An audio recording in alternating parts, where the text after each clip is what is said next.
नमस्कार, मी सुशील कुलकर्णी. आपण पाहताय अॅनालायझर.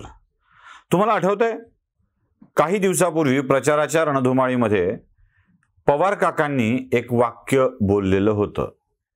आठवत असेल तर ते वाक्य तुम्हाला परत दाखवतो. राज्यसभेत आहे आणि अजून माझं 1.5 वर्ष आहे.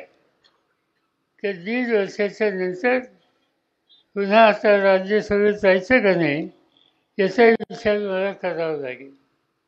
लोकसभा मी लढणार नाही, कसलीच निवडणूक लढणार नाही.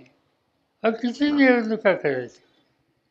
आत्तापर्यंत 14 निवडणुका केल्या आणि तुम्ही असलेल्या लोकात एकदाही घरी पाठवलं नाही. दरवेळी निवडूनच देत आहे आणि दरवेळी निवडून देत आहे.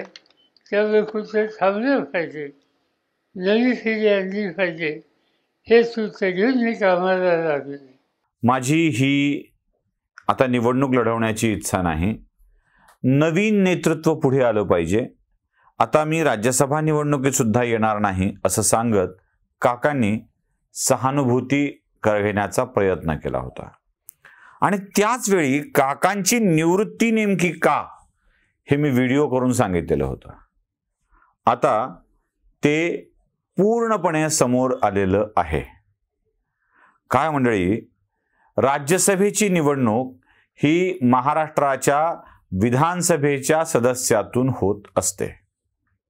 हे तुम्हा सगळ्यांना चांगलं ठाऊक आहे. हे काही वेगळं ज्ञान नाही आहे. राज्यसभेचे सदस्य निवडून द्यायला विधानसभेमध्ये त्या पक्षाचं संख्याबळ किमान 27-28 असावं लागतं, तर आकडा जुळतो. आता शरद पवार आणि उद्धव ठाकरे यांचं संख्याबळ एकत्रित केलं तरी सुद्धा एक जागा निवडून येण्याची शक्यता नाही. जिथे शरद पवारांना आता लोकांच्या पाया पडून राज्यसभेवर जावं लागेल, तिथे शरद पवार नको रे बाबा निवडणूक म्हणून मागं सरकतील की नाही? अहो, साधं गणित आहे. त्या कोल्हापूरच्या छत्रपती संभाजींना त्यांनी आडनाव छत्रपती केलंय म्हणून मी छत्रपती म्हणतोय. छत्रपती संभाजींना राज्यसभेवर पाठवायचं असेल तर मातोश्रीवर येऊन शिवबंधन बांधून घ्या अशी सूचना उद्धव ठाकरेंनी संजय राऊतांच्या माध्यमातून दिली होती. म्हणजे छत्रपती शिवरायांच्या नावाने स्थापन केलेलं एक संघटन, ज्या संघटन उद्धव ठाकरेंच्या म्हणजे एक तर स्थापन शिवरायांच्या नावाने, त्यात केलं बाळासाहेबांनी, त्यांचं पोरग ते चालवतंय आणि त्यांच्या पोराचा दूत मावळ्याच्या मावळ्याचा मावळा तो सांगतोय कुणाला? छत्रपतींना, संभाजींना की शिवबंधन बांधून घ्या. अरे त्यांच्या बापजाद्यांनी शिवबंधन बांधलेलं होतं हातावर, ते खानदानी शिवबंधन त्यांच्या हातावर आहे. तुमचं आपलं घेऊन आले तुम्ही चायना मेड शिवबंधन आणि सांगितलं त्यांना की तर शिवबंधन बांधलं तर आम्ही तुम्हाला खासदारकीची उमेदवारी देऊ. उद्या शरद पवारला उद्धव ठाकरेंनी सल्ला दिला राज्यसभेवर जायना, आमची मतं आवश्यक असतील तर ते शिवबंधन बांधून घ्या, तर बिचाऱ्या पवारांना त्या वयात, म्हणजे त्यावेळेला पवार साधारणतः आत्ता निवडून आलेत परत म्हणजे 90च्या आसपास गेलेले असतील, त्या वयात तिसऱ्या पार्टीत प्रवेश करायची पाळी येऊ नये म्हणून पवारांनी आपली आधीच निवृत्ती जाहीर करून टाकली. कसं आहे, जे मिळणारच नाही ना ते अंगूर खट्टे म्हणायचं असतं, कोल्याला द्राक्ष आंबट. पवारांना हे चांगलं ठाऊक होतं की या निवडणुकीमध्ये आपला बँड वाजणार आहे आणि तो वाजला. अक्षरशः शरद पवार 10 जागांच्या वरती आले, 10. आता शरद पवार राज्यसभेवर जाणे शक्य नाही. महाविकास आघाडी मिळून 2 जागा जरी निवडून आणू शकते का, हा सगळ्यात मोठा प्रश्न माझ्या समोरचा आहे राज्यसभेच्या.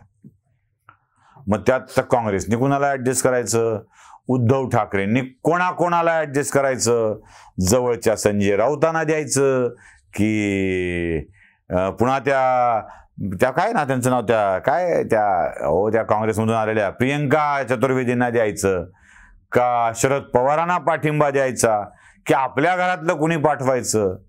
काय भीषण अवस्था आहे उद्धव ठाकरेंची. तसं शरद पवारांना सोबत घ्यावं तर यांना उगीच्या उगीच मतदान करावं लागेल अशी स्थिती येऊ शकते. त्यामुळं विधानसभेतून राज्यसभेवर जाणाऱ्या सदस्यांची स्वप्न बघणाऱ्यांच्या अनेकांचा स्वप्नभंग झालाय. आमच्या आदरणीय अक्का,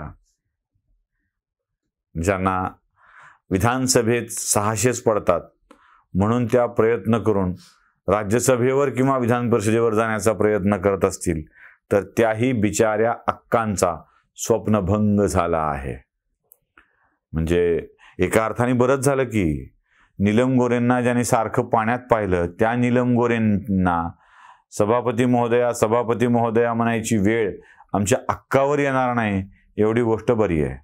बरं, आता काँग्रेसचं आणि उद्धव ठाकरेंचं एवढं फाटलंय की ते काँग्रेसचा सोलापूरचा बाबा आई माईवर शिव्या द्यायला लागलाय.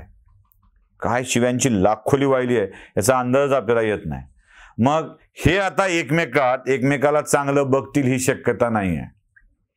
अशा वेळी शरद पवारांनी राजकीय सुज्ञपणा दाखवत आपल्याला राज्यसभा लढवायचीच नाही असं घोषित करून टाकलंय.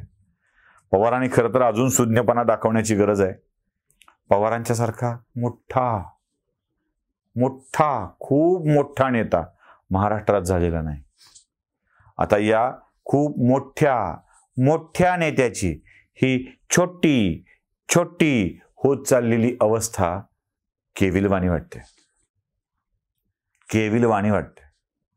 त्यामुळे पवारांनी अगदी प्रामाणिकपणे सांगतोय, कोणत्याही राजकीय वाईट हेतूने बोलत नाहीये, अगदी प्रामाणिकपणे सांगतोय, पवारांनी हा राजकीय सुज्ञपणा दाखवत आता केवळ राज्यसभेतून निवृत्ती घ्यावी असं नाही तर राजकारणातून निवृत्ती घ्यावी आणि आपल्या पक्षाचा भार आपल्या कन्येवर सोपवून टाकावा, नातवावर सोपवून टाकावा.